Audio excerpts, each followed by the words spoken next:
Hello, lovely people. It's Nicola back in the Stitches and Slapdashery sewing room.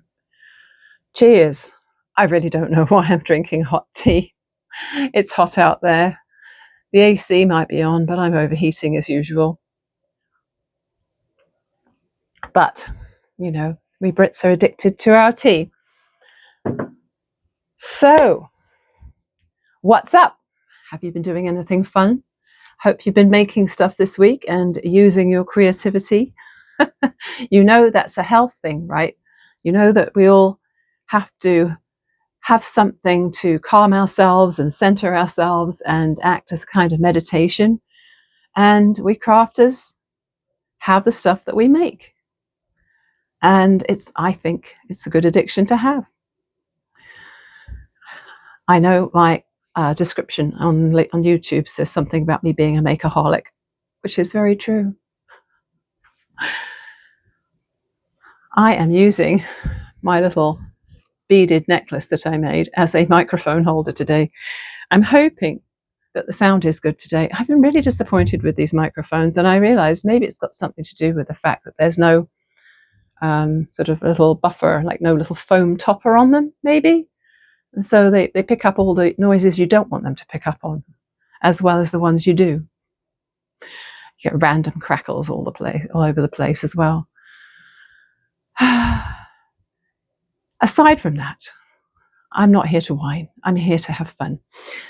I don't know if you saw it, but I just released a video yesterday.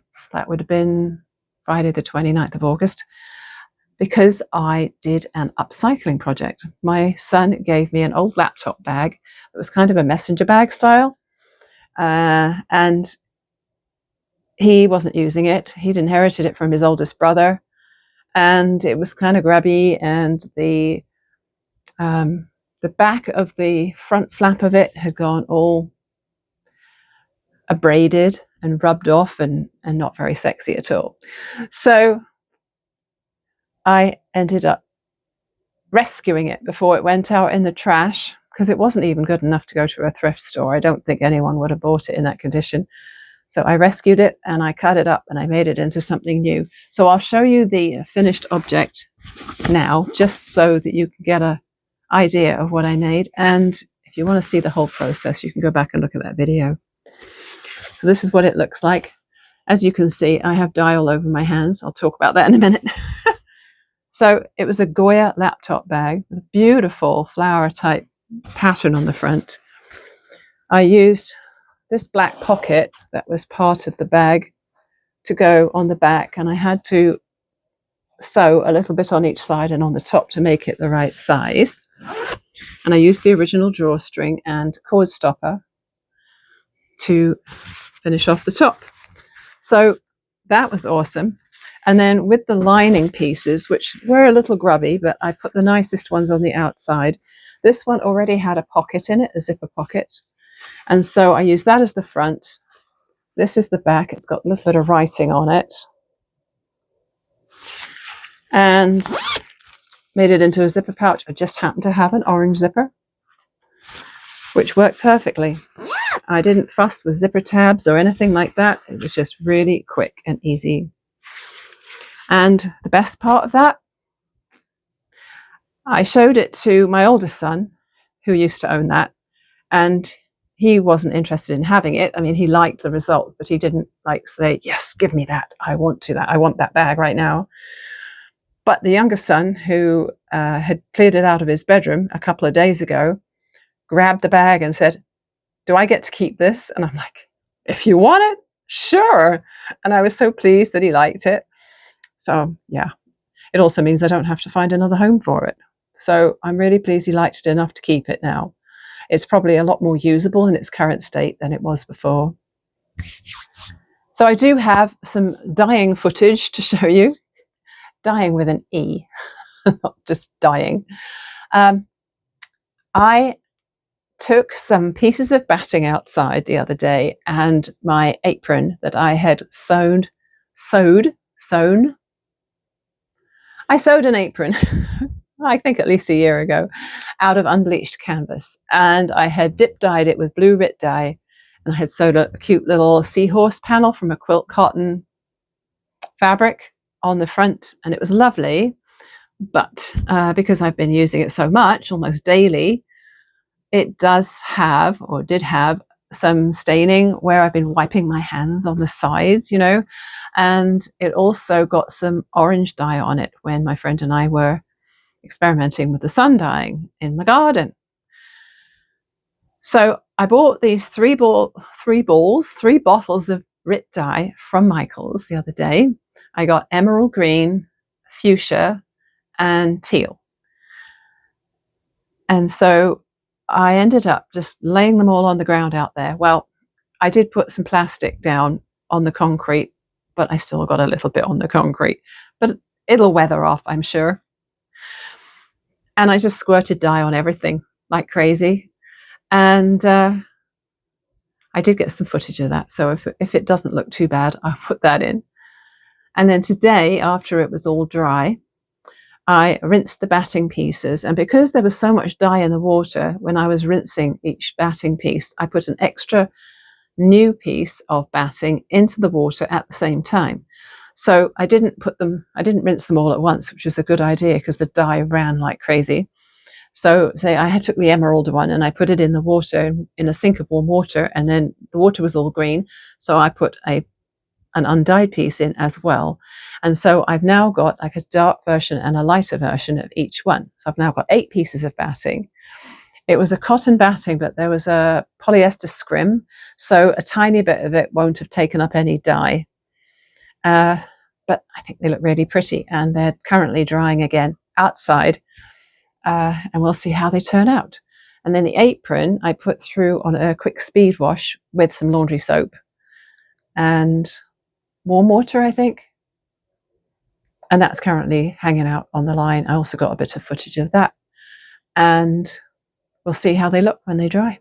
I'll show you that a bit later. It was fun. I do feel like I need to use the rest of the dye maybe on some white yarn. I have some drops saffron and some drops Paris, I think, that have been sitting in my stash for a really, really long time, like years, because I never got around to dyeing them as I was going to. So I think that would be a little bit fun, just to dye the cotton yarn with some of what's left in the bottles. So let's see. I finished a book this week. It's another giant, large print novel. I'm enjoying my large print novels just lately. I seem to have a lot of new floaters in my eyes this week. I've been noticing definitely like, what's that? And it's just inside my eye. I have a lot of floaters. I have some scar tissue in there that that pinged off the back of my retina when I had a weird thing going on a few years back. It looked like I might actually be getting the first stages of a detached retina, and so they were monitoring that for a really long time. I was going to a specialist and I was going to my optometrist, or ophthalmologist, I suppose he is. And every time I go, they always are really, really careful to check. But I suddenly had this new, almost like there was black material in my eye a couple of years ago. And I thought, oh my gosh, this is happening. Am I getting a detached retina? So I made an emergency appointment with them, went to see them, and they said, it looks like the scar tissue that's pulling on your retina has actually sort of detached itself and kind of pinged off, and it's not actually misshaping your back of your eye anymore. So it was really weird. It was like a piece of elastic was kind of threatening to damage the back of my eye. And when I noticed those new floaters that were really, really dark, it had kind of pinged up, and you could see on the scan that there was this weird little thing floating in the breeze. And the back of the eye looked a lot better. There wasn't that lump there, which was, not supposed to be there. And so ever since then, I've been a lot more relaxed about my eyes and trying not to worry about them. But yeah, every now and again, I'm like, oh, I think that's a new floater, because I'm really noticing it. Most of the time, I can ignore them. I'm digressing again. So yes, I read Karin Slaughter after that night. This book has the characters in from a book I read recently, so it's a prequel to that. It's Will Trent and Sarah Linton, and apparently Will Trent is now a TV series on ABC, but I probably won't get to see that as I'm in Canada. And it's all about an investigation into who is assaulting and abducting, or abducting and assaulting young women. I don't want to use any nasty triggering words or go into any more detail than that, but it was another book that I sort of inhaled in a couple of days. She does write well. I'm always impressed with writers who can write a book and at the end you're like, I'm amazed at the amount of research she had to do to be able to talk about that knowledgeably, rather than just, one of those Hallmark novels that are just like, oh yeah, boy meets girl. Boy and girl hate each other, love each other, hate each other, love each other, and they end up together, and that's pretty much it. I had a lovely little gift in the mail this week. My lovely friend Joan in the UK arranged for me to get a little gift of some needles. They are John James embroidery needles, number 16, size 510, whatever that is. I'm not really sure about needle sizes. And it's called a pebble. I guess it's called a pebble because it's the shape of a pebble. And I think I should open it now. Joan and I know each other's addresses because she's been a very lovely supporter of this channel for a long time. Very consistent in sending me a little coffee tip, thank you, or Ko-fi. And as a little thank you, I sent her a little gift once. And so she has my address. I know you have to be careful who you give your address out to, but I think Joan's one of the good ones. So here we are. It's a very cute shaped little thing. Very satisfying shape. Fits in your hand lovely. And it flips open, I believe. Yeah, flips open. And I think I'm going to have to make a very big effort to keep these needles separate from my other needles, because they are a lovely size for doing embroidery. Thank you, Joan. I really appreciate that. Another quick job I had this week. I've been working on, again, festival admin, and it's far too close for my liking. I feel like time is running out. But what I do is gather up as many thrift store baskets as I can ahead of the festival so that we can build up gift baskets, which we can then put in the silent auction. It's nice to have something pretty in the basket to act as a backdrop for what you're putting in it. I'm also going to go to the newspaper place. There's a place in town that does the old-fashioned newspaper printing still, and they sell their end rolls. I'm hoping they still do this anyway. They sell, or used to sell, their end rolls which were too small to leave on the machinery. And this was something that we always used to have in the house when the kids were small, because it was fantastic for doodling on, for creating art. The kids just loved it. And so you just pull off another piece of the sheet, of the roll, and it would last forever. It was fairly recently that I finished up the roll I had in the house, and I bought that years ago.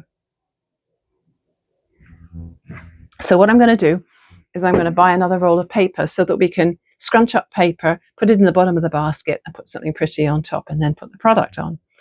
So I had bought 4 sheer tablecloths, 4 sheer curtains from Value Village. They were 60 wide by 84 long. They were $2.99 each. So what I did this week was I divided each one up. I just ripped it. I snipped and ripped, so I could divide each piece into 6. So I ended up with 24 pieces. So I got to play with my serger, which is why it's sitting here right now. It's not usually sitting on my sewing table. It's usually tucked away because I don't use it that often. But yeah, I ended up serging all of these pieces in a pretty slapdash manner, let's be honest. And that's me, right? And it neatens it off so beautifully and so quickly. I have to be careful not to go maximum speed though, because the serger tries to fly off the table. Even though I've got it on some non-slip fabric, it likes to judder and move. So I go about 3/4 speed. So the colors are beautiful. There's a red, a blue, a pink, and a gold. And I really wish I had bought the other ones I saw at the same time while I was there, because it would have been fantastic for arty-farty stuff, wouldn't it? I'm going to go back to Value Village at some point and see if they still have them, and also look for more baskets because I don't have enough.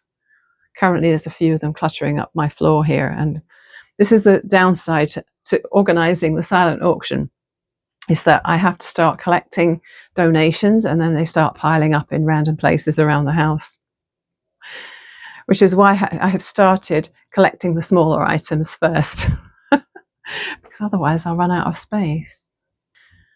The other thing I did this week, feels like I've had a lot of time to spare, right? I had only 2 shifts this week and they were only 4 hours. Oh, it felt so nice to be in and out of there quickly. You know, I do love the social aspect of working in retail, but I don't want to be there for 8 hours because it's just so tiring. Oh, and by the way, if you're after Christmas trees, Michael's already has the Christmas trees on display. Crazy, hey? So you might remember, if you are following me on a regular basis, that I made this hairband a while ago out of a beautiful quilt cotton with turquoise and lime patterns on it. And I made sure to line it up so that the lime diamond there ended up right on the top of my head. Well, it was a little bit wide and a little bit tight. I had doubled up on the elastic back here because I only had the skinny stuff. And I found also that this part here, where the front of head part segues to the back of head part, I found it was landing a bit too high. So I wanted to make this section longer so it landed maybe down here, make it half the width, and also make the elasticy part half the width. So that's what I've done. This is another quilting cotton that I had in the stash. It's quite kind of a denim look one, which I really like. I have a couple of fabrics in this denim look which coordinate with each other. So I made this way, way shorter. I cut the elastic 4 inches instead of 8 inches. And I cut this part longer, and where are my notes? I don't know where my notes are. But the pattern is from a YouTube channel called Angerisa, which I can link below. So I took my 22-inch head measurement. I made this part, the elastic 4 inches and the fabric 8 inches. And then this part was 16. It's a lot less tight than the other one. I still don't know if I'm a headband sort of person, but I'm wanting to grow my hair out and I feel like I'm going to need something for when, you know, things start to stick out, which they're already starting to do. Like, this is long for my hair and stuff is already kind of sticking out, and I'm having to spend more time doing something with it in the mornings and fiddling with it. So I'm not sure how long I'm going to stick this out, but I'm really hoping I've got the stick-to-itiveness, I think that's the word, to actually grow my hair out long enough to actually do something else with it. I don't know. We'll see. Another thing. This is related to the dyeing of the batting, which I could have talked about before, couldn't I? But I forgot. I don't know if you remember, but I did a couple of videos of making these gorgeous arty-farty, what do you call them? Takeout bags. So takeout containers. So I bought a takeout container from Bulk Barn, which is this one. and I unfolded it. So it's got all of the folds there in place so that I know exactly how to fold it back up again. And it's perfect for using as a template to make a fabric one. So with these bags, I built up some scrappy fabric and cut out the shape using my paper template, and then folded it back up, held it together, in this case with some butterfly buttons, and absolutely loved how that turned out.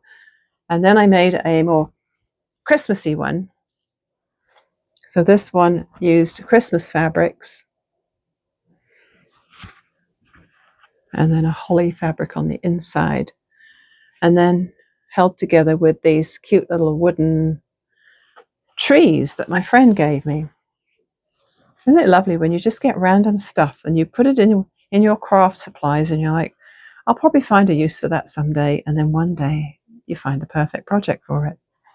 Fantastic. So one of the things I noticed, back to these things, one of the things about these is that you can see the edge of the batting on here. This one I did a fancy machine stitch around the edge. This one, what did I do?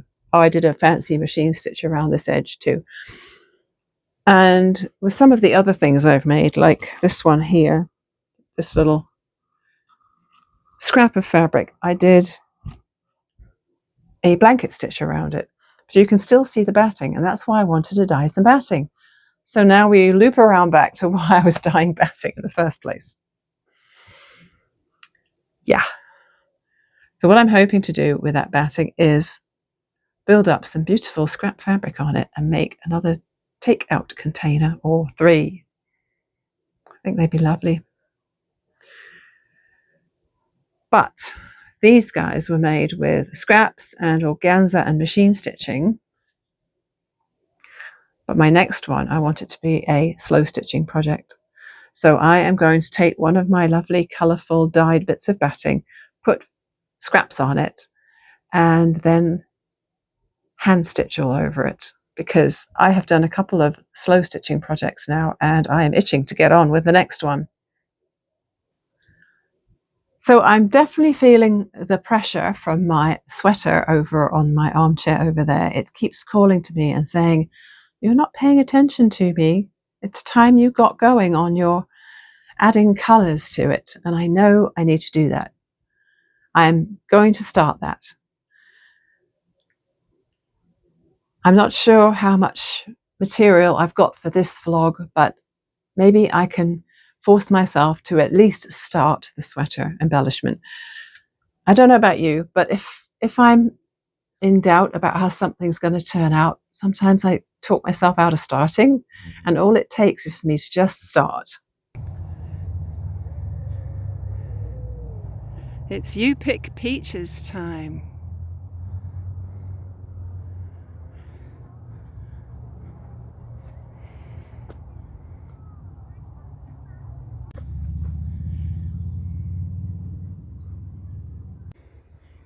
And now for the tomatoes. Only $1 a pound. What a deal. 2 very full boxes of tomatoes. Delicious.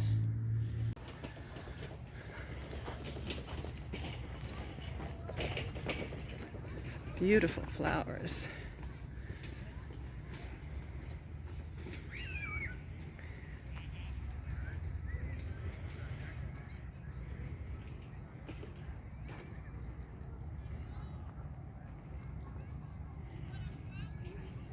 This has become a fall tradition now.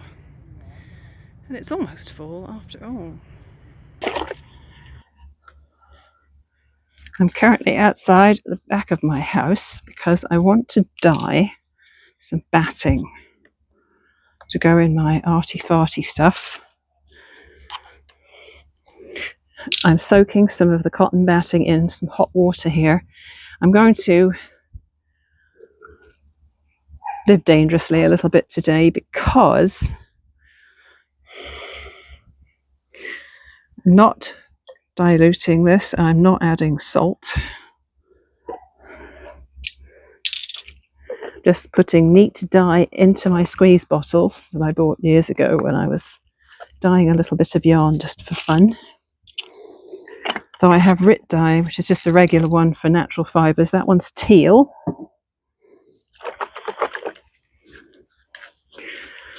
This one is fuchsia. Oh, yes, seal off, Nicola.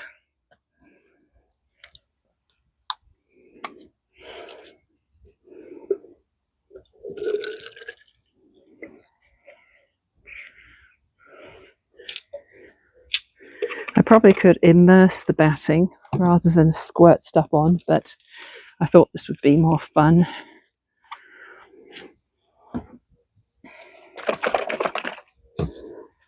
And this one's emerald green.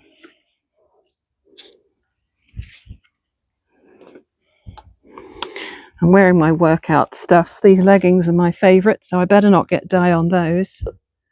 I don't care about the tank top, because I'm pretty sure I already got hair dye on that before.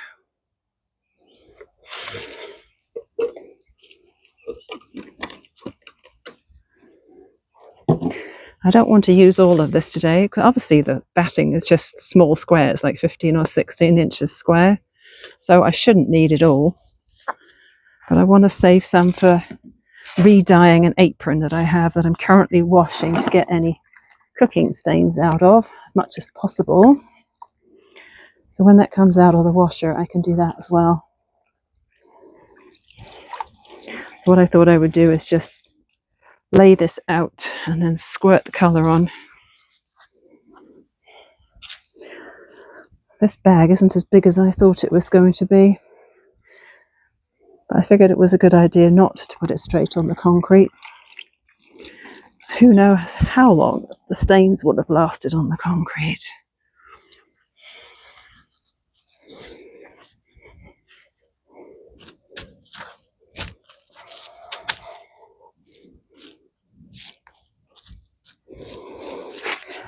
And I don't mind that it's crinkled, because if I get a tonal effect, that's perfectly fine.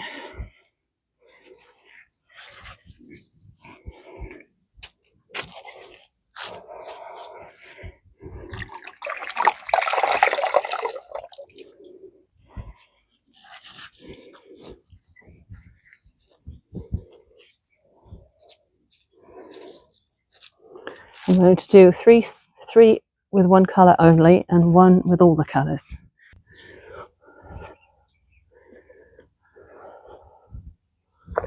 Oh, I've already squirted onto the wrong one, but anyway, never mind, hey? Ooh, so pretty. This patchy look is actually rather cool.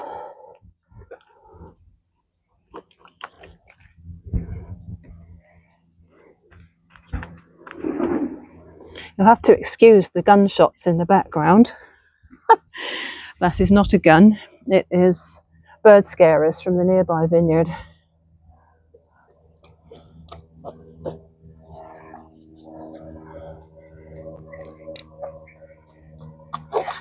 I don't know how effective they are. I'm sure the birds get used to them after a while.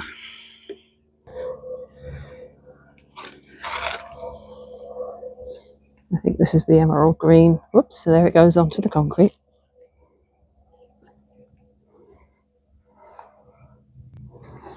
Put a little bit onto this one. This is going to be my multicoloured one. I'm not going to want to cover up this batting when it's all dyed, am I? I'm going to want to have it showing in my project.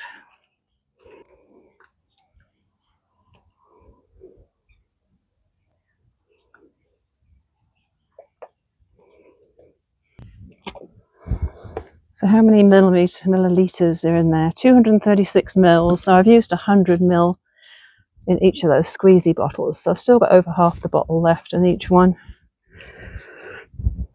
I notice it likes to sit on the surface a bit, so I have to kind of push it into the batting. It doesn't just sit there. Doesn't look very fuchsia, does it? They always look so different when they're wet compared to when they're dry. They always lighten up a lot.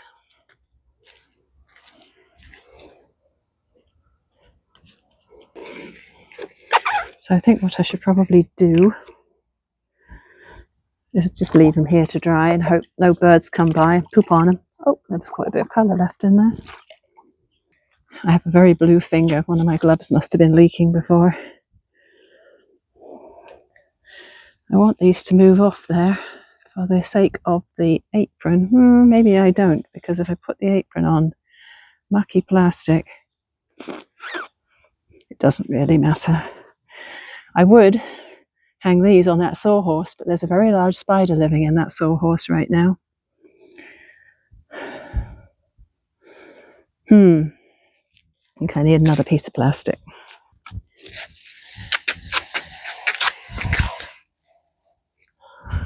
All right.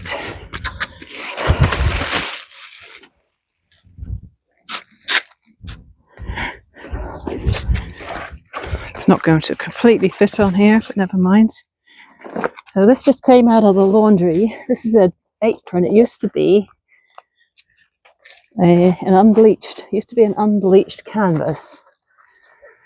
And I dyed it with blue RIT a long time ago. And I made this, put some pretty fabric on the top. So I chose the colours out of this for my RIT. There's pink and turquoise and green in there, but not sure what they're actually going to work out like.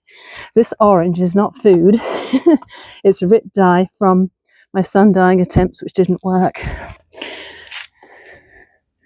It's very muggy today.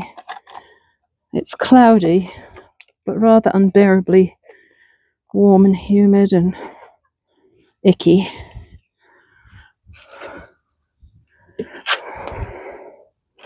And the sun's coming out now, which I really didn't want, because I don't want to be hot.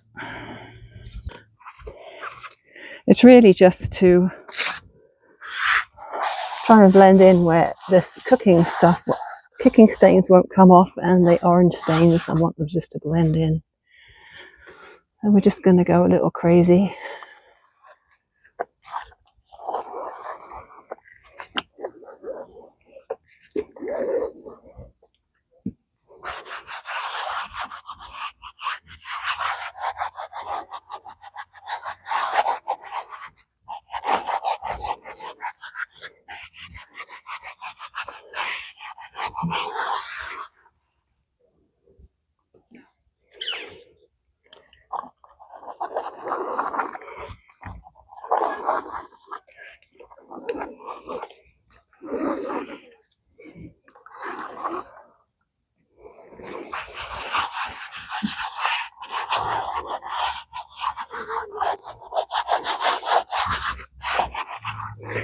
Looks a bit camo-ish, which I do not like, but hopefully it'll look better when it's dry. All right, I'm going to leave these guys out here for now. I'm going to get back to my sewing machine.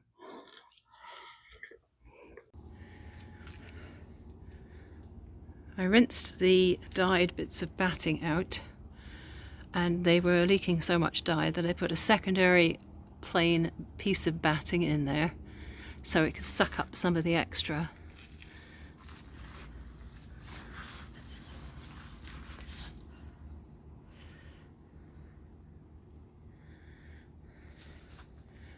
I think this one is my favorite right here. Or maybe it's this one. I don't know. They were all pretty. And now they need to dry again. And the apron got a quick 15-minute wash with a little bit of soap. And it's currently drying on the line. The pink's showing up well. So I have braved the menopausal hot flashes and put my sweater on, because I need to figure out where to start the embellishing. It is the full Bluff sweater. It was a top-down, or is a top-down raglan. Sleeves are very roomy, but not as roomy as they would have been if I hadn't added the decreases to the sleeve. Very slouchy, comfortable, and cozy for winter, but not for when it's still August. I had to put it on because I need to grab a stitch marker. Where did I put the stitch marker? Right here. I'm going to put a stitch marker right at the level of my solar plexus where I want my embellishing to start. So I need to put that in here. I can figure out if it's completely central later on. Don't know if I can do it with one hand, holding the mic with the other one. Oh, I did. So here's where I want to start my embellishing. And I think what I'm going to try is doing the surface crochet with an 8mm hook. That's what I did when I practiced it on the beanie. And I am going to start with a yellow spiral here.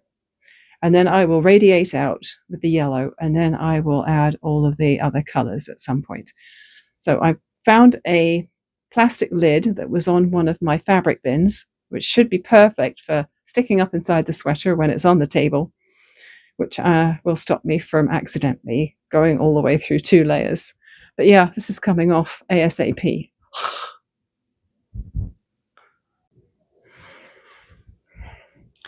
Right, let's get this laid out nice and flat.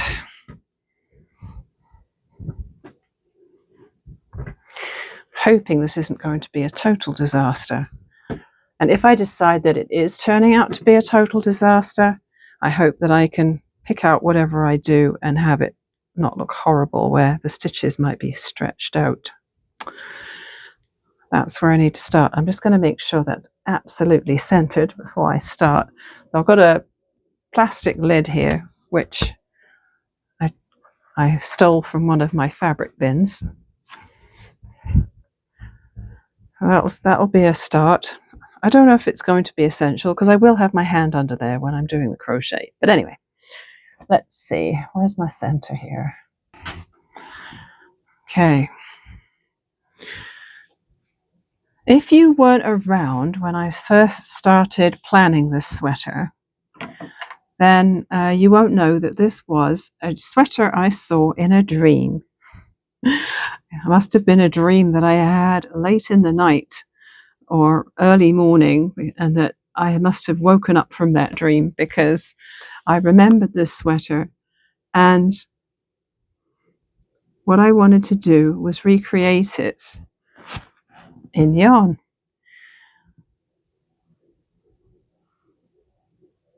Hang on a minute, I'm pulling from the wrong way. I'm going to need to pull it from this way, don't I? In my dream, this was a very dark bottle green.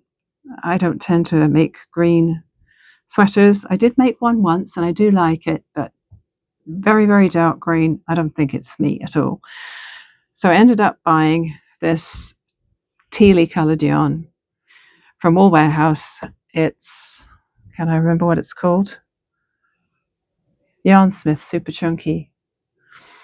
They didn't have a really dark green in that range anyway. And in the dream, it had this amazing explosion of colour from that center thingy. I'm pretty sure it was yellow in the center in my dream. And I can't remember what all the other colours were. But when I was looking on the Wool Warehouse website,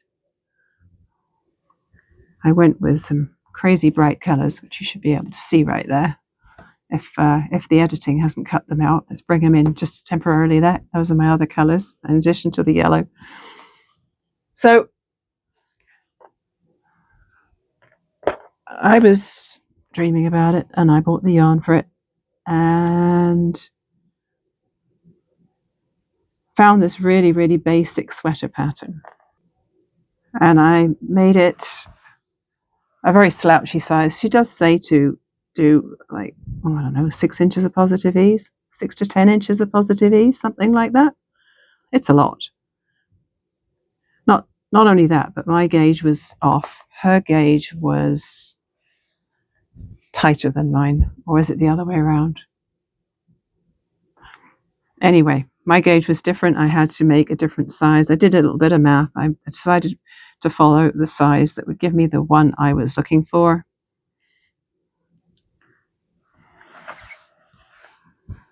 And it came out exactly as planned. feeling like this is not going to be no, I'm going to just go back and do those bits again. I have no idea if this is going to work out. I have no idea if I'm going to like it. My main concern, I think I've said that before, is that I'll do it too tight and it'll pull in and look really bad. It'd probably be easier to do it too loose and then take up the slack in the back. Because when you have a sweater, you want it to be stretchy. You don't want it to be pulling. And I don't want it to be pulling down while I am wearing it. I don't want the extra weight of the yarn in front to be pulling the sweater downwards at the front. Really, this is just another slow stitching project, isn't it? Something I'm doing by hand. It's going to take a long time, which hopefully I will enjoy doing.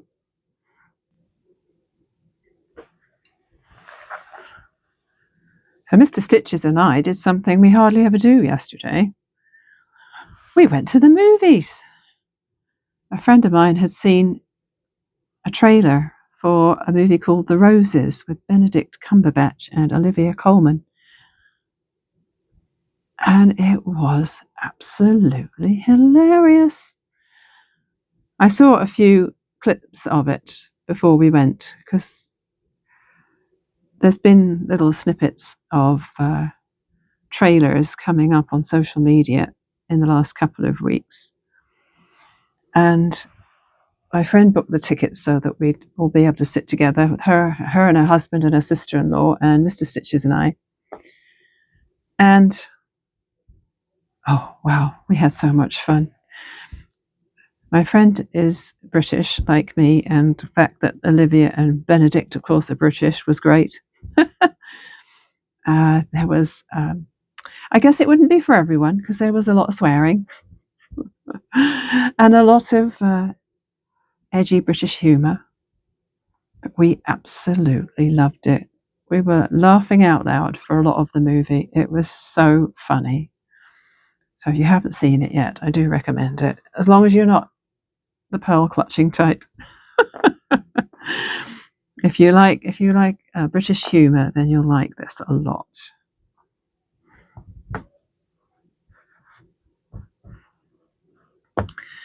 And then today we went picking tomatoes and peaches at the fruit stand that's not far from our house.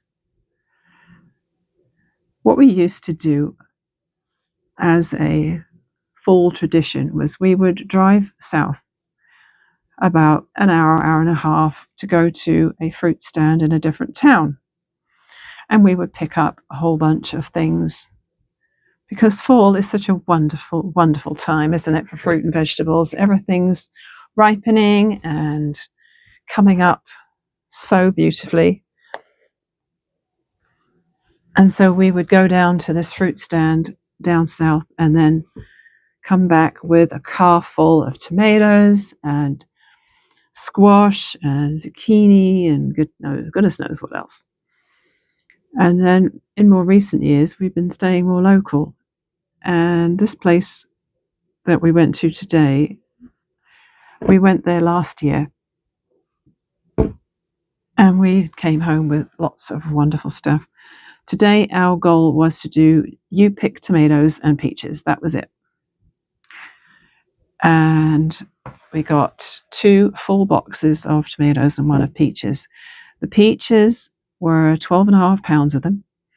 So what we just did was 2 layers of peaches in the box, because we're not going to do any canning or anything with them. I want to eat most of them fresh.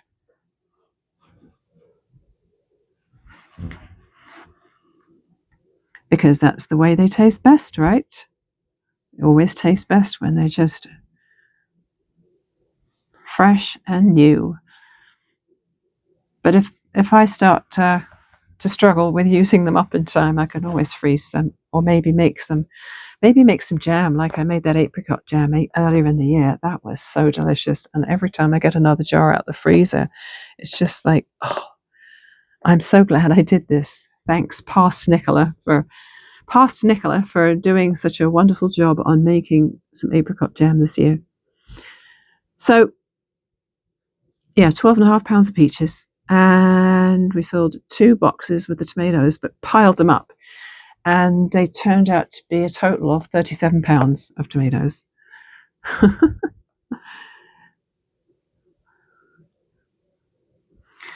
Let me just see how this is looking here. Do I want to go larger than that? So when we got home, we had, of course, tomato salad for lunch. But then we also cut up a whole ton of them and put them in freezer bags. So rather than can them, which takes a lot of time and effort,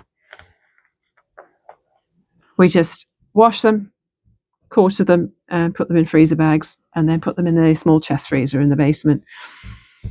And it's so easy just to grab some out of the freezer when you want to make a pasta sauce or something. And they defrost right there in the pan as the sauce is simmering up. So easy. No extra work required. We kept some out, which were maybe a little less than perfectly ripe, so they can ripen up on the counter, and we can eat those over the next few days. But I think we froze about 6 full Ziploc bags of quartered tomatoes. Now, I'm just thinking, it doesn't look like there's a lot of room here because the stitches are so big. It was such a chunky sweater knitted with a 10mm needle. I don't want to go too big on this yellow circle. So I'm thinking maybe I will just bring this to an end here. I've got 1, 2, 1. Yeah, I think I'll just close this and then I'll start radiating out. This is where it could get tricky. So that was a really good way to spend part of our morning, and we got out before the main heat of the day, I'm glad to say. Although I still made sure to put one of my bucket hats on. Bucket hats may look a bit nerdy, but hey, they do keep the sun off really well.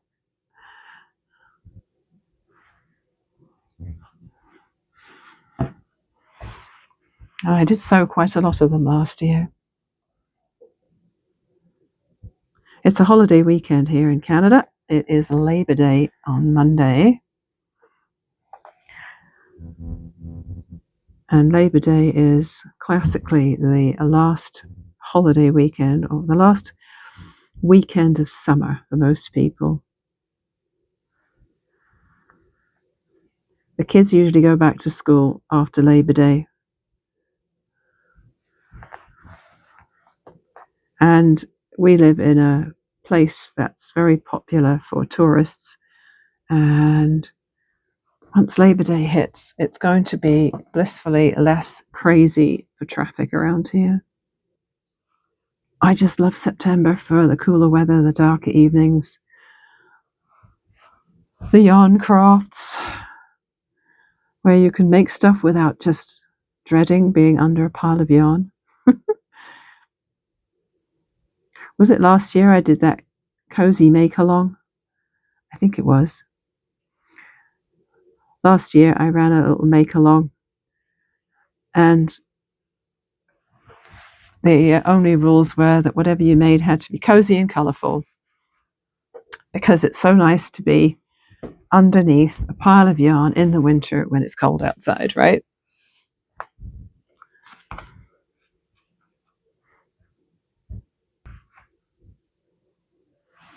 Well, it's still got good stretch.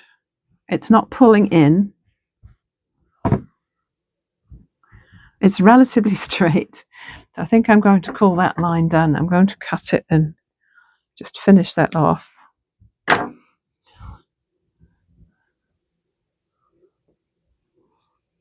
don't think I want to go over the raglan lines. I don't think that'll look good. I can hear you guys saying, it's not going to look good anyway. There we are. Oh, I'm so glad I got this started, because now that it's started, I know that it'll get finished. And if it does turn out looking daft, it can just be an at-home winter evening sweater, can't it? Oh yeah, well, I thought I was doing it in a straight line, but it's angling down. But it's fine, because I'm going to be filling in with lots more radiating lines with the other colours. So what's the rest of the weekend look like? Tomorrow we're planning on getting out fairly early to try and beat the heat again. Go for a walk and then go for a cup of tea at our favourite tea shop, which we haven't been to for what feels like weeks.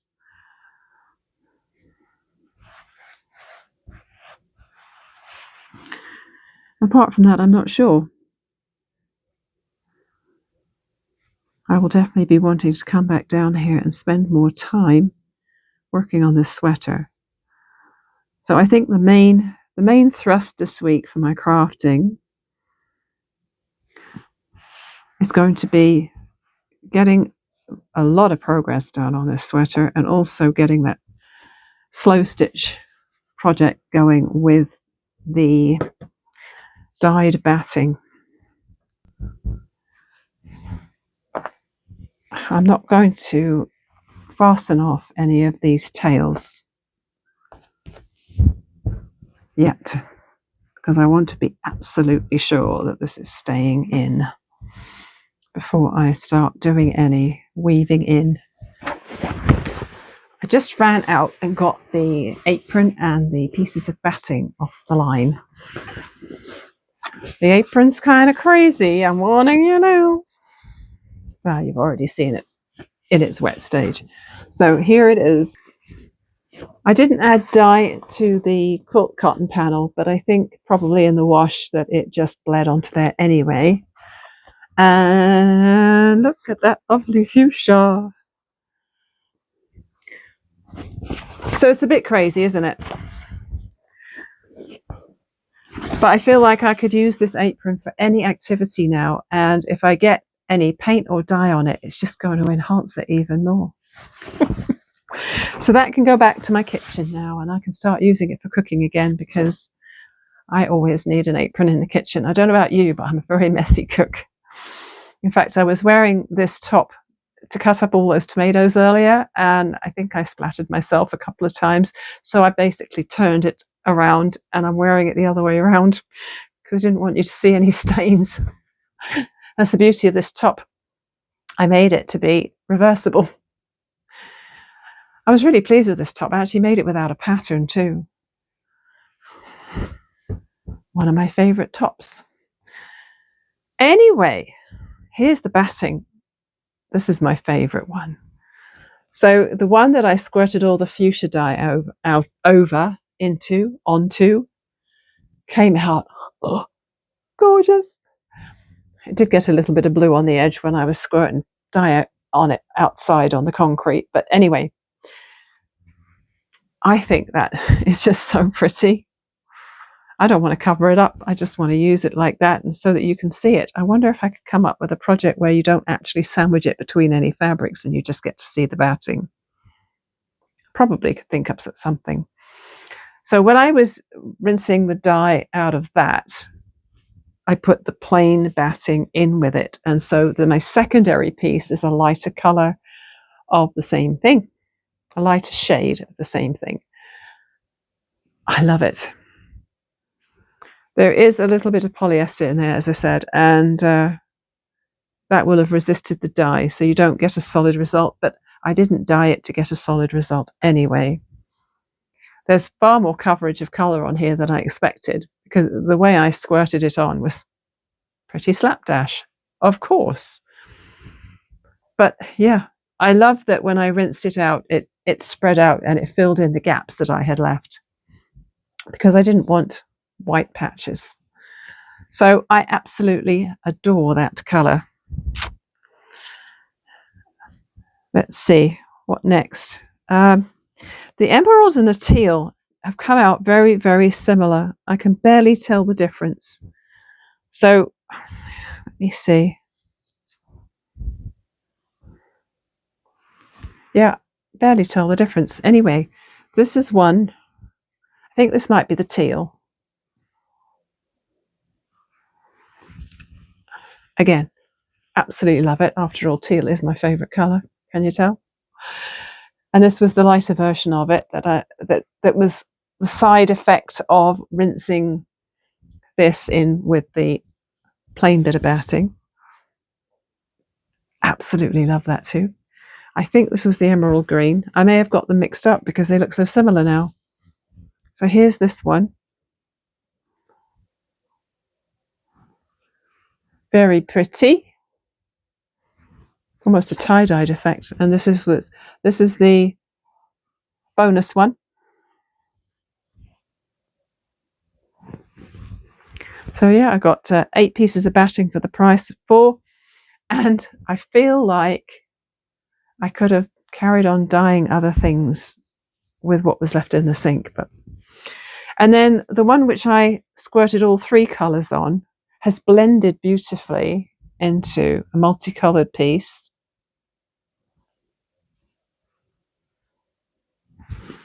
And then the bonus version of that is this beautiful lavender.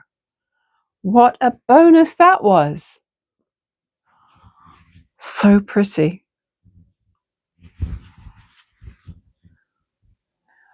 So I think these dyeing experiments are a success. They aren't always, but that's a good result. I can definitely use those bits of batting in something arty-farty later on. So I think that's it for today. I am going to have to go edit. I hope you enjoyed seeing what I've been doing this week. There's still 2 full days of the weekend left, and somehow I only managed to get scheduled once for this week. I only have 1 shift. So what will I do for the rest of the week? Oh yeah, make things. Actually, not completely. I do have other things I have to do. I do have to go around and pick up stuff for the festival. That will take up a lot of Wednesday. So a bit of work and a bit of picking up stuff on Tuesday, quite a lot of picking up stuff on Wednesday. But that still leaves me Thursday and Friday to have fun. I also booked a week off in October. A bit cheeky maybe, because in Canada you don't get a lot of annual holiday unless you've been with an employer for a really long time. Mr. Stitches is up to a whack of holiday because he's been with the same company for so long. Normally, if you're like me, you're working in retail and you're on close to minimum wage, you get 2 weeks paid holiday a year. Well, I had a week in April because of Mum's funeral, and I always book a week off in early December because it's our anniversary and Mr. Stitch's birthday. We always plan something fun for that. And then I booked a week off in October for Thanksgiving week as well. So I'm looking forward to that. Not that my shifts are particularly onerous, but still, it's nice to have a whole week in case we decide to go out of town or something. Why not? I shall have to maybe start looking at Airbnbs. Wouldn't it be nice in October, which is usually kind of a random month, which isn't particularly exciting, to book an Airbnb with a wood stove and just have a fun, crafty few days away? Just because. Sounds like a plan, right? So, there we are. All done. And I will hope to see you again very soon. This is going to be vlog 116, I think. So if it's still within the 2-week period after vlog 114, go and enter my happy birthday giveaway.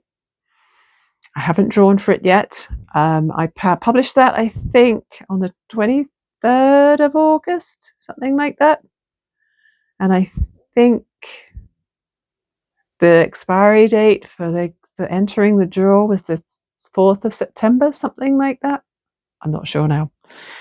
4th or 5th of September. So if you're seeing that within that window, go and watch vlog 114 and follow the instructions at the end of that video for entering the competition, because one of the things I made is the prize. Thanks once again, and I look forward to seeing you next time.